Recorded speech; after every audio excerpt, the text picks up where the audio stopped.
natin sa part na to. Then, next, side clamp. Side clamp, ito yung nandito sa gilid. Ito. Yung nagko-connect kay cover at saka dun kay body tank. Ayan. So, may dalawang side clamp.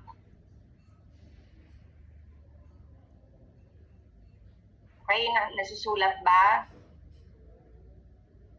Then, suction inlet. So, ito yon, kung saan na nilalagay yung flexible hose. So, dalawa yan.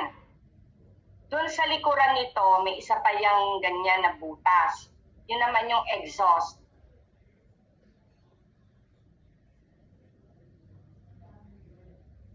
Okay, then, ito yung body tank.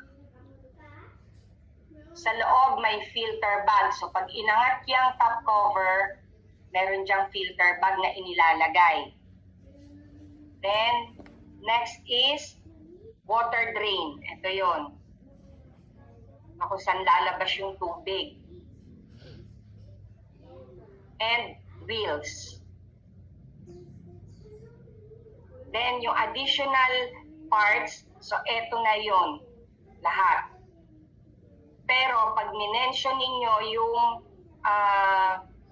additional parts, sabihin nyo kung ano yung function niya. For example, so si flexible hose, wala naman, di ba?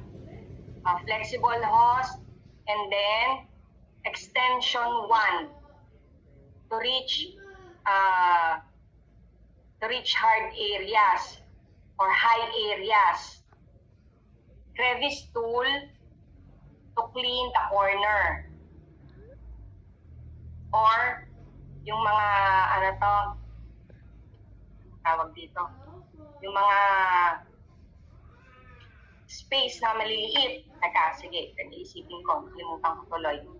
Then, yung mask, ito, sunod-sunod lang. Basta before starting dito sa power, sa proper wheel installation, mention nyo muna yung parts. So, parts of the vacuum cleaner muna. Tapos ito, sunod-sunod na yan. Okay na, ano? Then, ito, specification, especially itong specification na memorize. O, question pa.